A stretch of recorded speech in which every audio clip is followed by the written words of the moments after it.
Welcome to the LEGO Set Awards 2022. I've been fortunate enough to get my hands on a lot of LEGO sets released this year, and while that amount equals to amount maybe less than 10% of what the company has done as a whole, I feel I have a decent grasp over the 18 plus releases, the primary focus of this channel's LEGO set reviews, even though I haven't built them all. With that being said, I figured this could be a great opportunity to highlight LEGO sets based on 5 different categories that I personally value the most on a LEGO set. Each category will have 4 nominees, from which I'll share both the audience winner, determined by a public vote on the community posts I did on YouTube, and my personal winner. But without further ado, let's dive into the first group of LEGO sets based on display value. The first nominee is the Horizon Forbidden West Tall Neck. This model lends itself well for display. The base where the model is sitting at gives it the diorama vibes, and is narrow and small enough to fit virtually everywhere, despite being on the taller side of things. The Tall Neck itself is a beautifully designed LEGO model that fans of the game or fans of an affordable LEGO model have come to appreciate, judging by how usually this is sold out everywhere. Next, we have the T-Rex Breakout, again with the black base lending itself well as a primarily display piece. It also hits a lot of nostalgia buttons for people who grew up watching the movies, as it nicely captures one of the most iconic scenes of the Jurassic Park movie. The Orchid surprised me by how well it captured how orchids look in real life. From afar, it might be really hard for people to even tell that this is a LEGO set, and it's the kind of model that you can place anywhere in the house or the office without the fear of being joked about displaying LEGO models by your peers.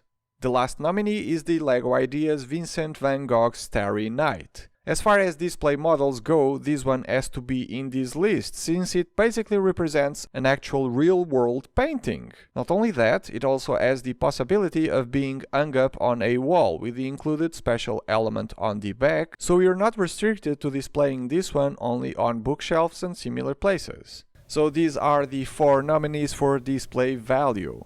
The winner, according to the public, is the Tall Neck, and my personal pick is the Orchid.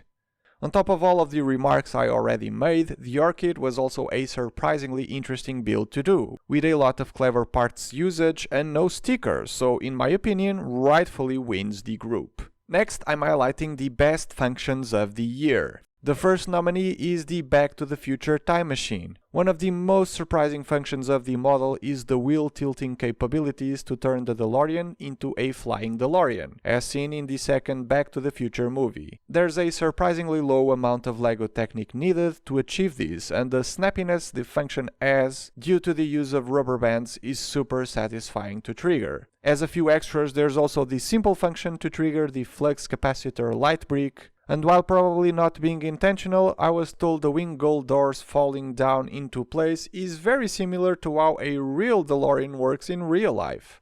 Next, there's the Loop roller coaster. There's a platform that leads the roller coaster carts up there to start the ride, and when working properly, the carts are fed into the short but loopy course. It later comes to a stop here, after which it goes into the passenger entrance area to only be allowed to go forward after this red element here goes down, triggered by the downwards movement of the cart's platform. All of this is achieved by turning a single crank. Very impressive. The third nominee is the Lion Knight's Castle. While not including a function overly engineered like the previous nominees, the drawbridge that makes people disappear directly into the catacombs of the castle, the simple portcullis gate, a roll-down gate locking the access to the castle's back, a working water mill, a secret hideout for some people, and a not-so-safe prison cell makes this LEGO set a joy to play with to both kids and adults alike. The last nominee is the Mighty Bowser. LEGO Super Mario playsets have amazing functions of their own, and they probably inspired the team behind the theme with the single adult-oriented product they do every year. Mighty Bowser in 2022 is another LEGO feat in itself, being the first ever puppet-like LEGO model. The side-to-side motions of the head are done via a remarkably simple mechanism controlled on the sides of the character, and the opening mouth works with a simple lever that shoots a fireball when the mechanism is pushed to its full extent. These are the 4 nominees for best functions.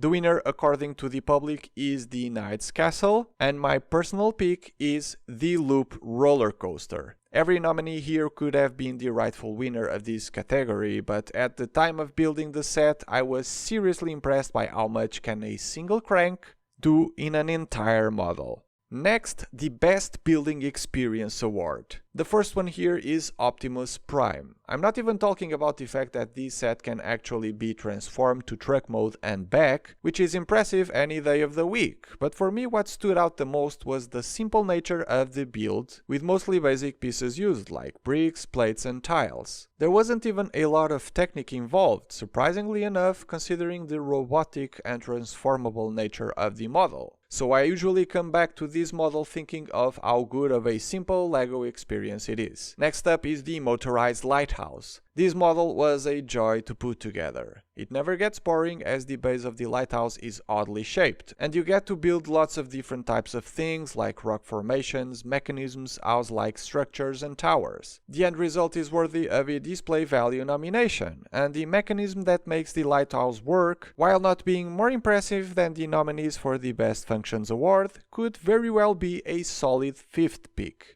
Luke's Land Speeder might come as a surprise to you, but I'm not lying when I'm saying this was one of the most fun sets I built this year. Maybe because my expectations for it were so low, I ended up being positively surprised. The building techniques on this set were inspiring to say the least, and everything is well thought out and falls into place perfectly. The only real downside of this one are the price and the heavy sticker usage. Last, there's the only 8+ LEGO set to be featured in this year's awards. Lightyear's XL-15 Spacefighter. The box art makes this look like an adult product, and so does the name plaque. But the building experience was nothing short of amazing. There's a lot of unusual angles being thrown left and right, and you would think that angles in LEGO sets usually mean there's bound to be gaps here and there, but this spaceship is pretty much flawless. These are the 4 nominees for Best Building Experience. The winner, according to the public, is the Lighthouse, and my personal pick is the Optimus Prime. You don't need crazy pieces, you don't need lots of LEGO technique. Turns out the good old bricks and plates we've been using for decades are still good enough to make amazing LEGO sets.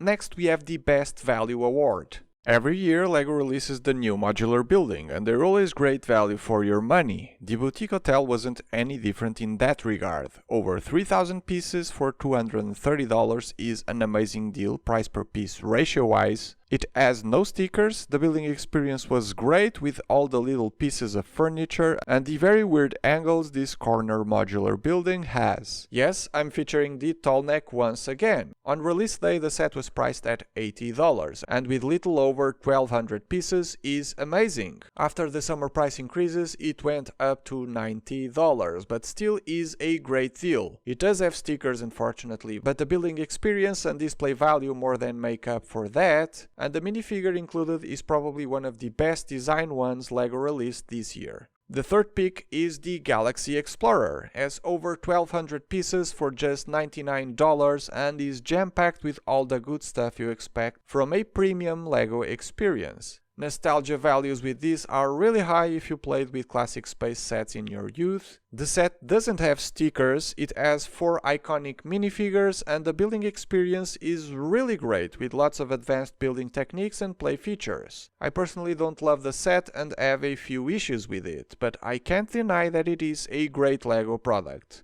The final pick is the Lion Knight's Castle. It's the most expensive set of this group at $400, and with just 4,500 pieces isn't that amazing when compared to the previous ones on price per piece ratio. But everything else is just great. No stickers, an amazing selection of minifigures, one of the best building experiences of the year, great functions as I've stated before, and all in all a LEGO set that will be hard to surpass in so many ways for years to come. With that being said, these are the 4 picks of this group. The winner according to the public is the Knight's Castle. My personal pick is the Galaxy Explorer in a totally unbiased way, because as I mentioned before, I don't even love the set and see some issues with it, but I can't deny that it is a great LEGO product. This leads us to the final and most important award of them all, the Best LEGO Set of the Year award. The first nominee is the DeLorean. Price is a tad expensive and there's stickers, but being a Back to the Future fan, this is a hard one not to pick, not only due to nostalgia but also because of the great building experience, great details and the functions. It was definitely one of the sets I enjoyed building the most in 2022. Next is the tall neck. I won't go over everything I already mentioned about the model, but the fact that it delivers so much at an affordable price point is really rare when most adult-oriented LEGO sets these days are usually $200 or more. You should pick it up even if you've never heard of the game. It is a truly remarkable LEGO set. The castle will come as no surprise given the amount of categories I've featured it in this video. Not only that, I'm saying all of that about a LEGO set from a theme I couldn't care less about, as I didn't play castles as a kid, so it has no nostalgic value for me, but offers everything else I value on LEGO sets in great amounts, so if you have the money to buy it, you can't go wrong. And finally, the Mighty Bowser. The LEGO Super Mario sets aimed at adults that the team does year after year are some of the most original LEGO products LEGO has been doing in recent years. Not only that, they're always great builds with amazing play features and mechanisms, so it is without a doubt one of the highlights of the year as far as LEGO products are concerned. The winner for LEGO Set of the Year, according to the public, is the Knight's Castle. As for me, I think it won't come as a surprise when I say the best LEGO set of the year, in my opinion, is also the Lion Knight's Castle. Hope you enjoyed this video and let's do this again next year, shall we?